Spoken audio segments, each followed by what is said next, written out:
Thank you, Roee, again for inviting me onto this show, and it's been a pleasure. Well, actually, those are very good questions. I think it's very applaudable for China's efforts to massively and rapidly inoculate its citizens of 1.4 billion. And as you just reported, as I also read online that a billion doses have been given to citizens, and very soon their goal is to reach about 40% of the population being vaccinated. And the reason for that is that I know, I lived, first 20 some years of my life in China, and when Chinese government puts their power behind a certain project, they can achieve it. And that's one of the advantages of a system like that. And I also like to add, actually, the Chinese citizens mostly that I know of have been pretty compliant with the government's requirements, and that's another plus that makes this effort to be more achievable than not. There are already 7 different vaccines available in China, several more are being currently worked on. Is that the solution for China going forward, a multi-vaccine approach across the country? Roy, that's a great question, actually. I'm not here, I'm here to, let's say, playing the advocate of the devil.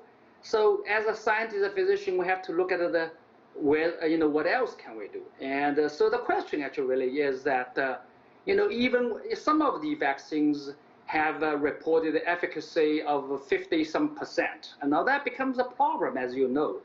And, even let's say the effectiveness is 60% or 70%, you still have a large percentage of people, even after vaccination, they may not have this immunity against the disease. And therefore, the key question really becomes, will the leaders feel comfortable to release the lockdown, let the people to return to normal life? And if not, then what's the key point of the massive and expensive vaccination program? So that's really a key question that we should be asking. To me, yes, vaccination is a great weapon, a tool. However, it's not a complete tool, as we know. And putting all the eggs in one basket, so to speak, focus primarily, almost nearly entirely on vaccination is of concern. To me, that's incomplete. As we know, particularly in Chinese medicine, in Western philosophy as well, is that we need to use the integrative approach, particularly on people's own immunity. You have to understand, we understand, is that ultimately against diseases is our own immunity. And I feel one big missing part from day one, as early as April of 2020, when Mike Water invited me onto this show, we've been promoting, we need to focus on a healthy lifestyle and nutritional defense against the disease, so-called immunity. We even published, me and my co-workers at the International Society of Molecular Medicine, we published an article titled Protected Population Immunity. So we need to combine these measures to increase population's immunity to defend against the disease. To me, that is a complete picture. Now that we still can. We have a lot of natural agents. They have been available. These agents can cure virus, can help us to boost our immunity, and that's known. That's vastly studied in the literature. Unfortunately, I don't see too many governments applying that strategy.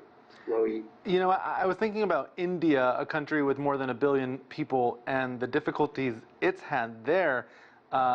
These countries with such vast populations have their own challenges, and China as well. The rural areas of the countries, just the diversity. Talk about some of the challenges in trying to vaccinate such a large population. Yes, that is a very issue. But however, I read a little bit of your biography. I noticed that you stationed in China in the past. Among the 80-some countries you mentioned. So China has a pretty tight social structure. It has its structure down to the very local, like a couple of blocks region. Therefore, if they want to apply the system, yes, they can. And that I don't I have no doubt. They are able to employ faster vaccination program, and as long as the supply is there, that I have no doubt. India, as we know, it's the largest democracy in the world. I don't know. I've never been to India. I don't know how they operate. However, that could be a challenge. Yes.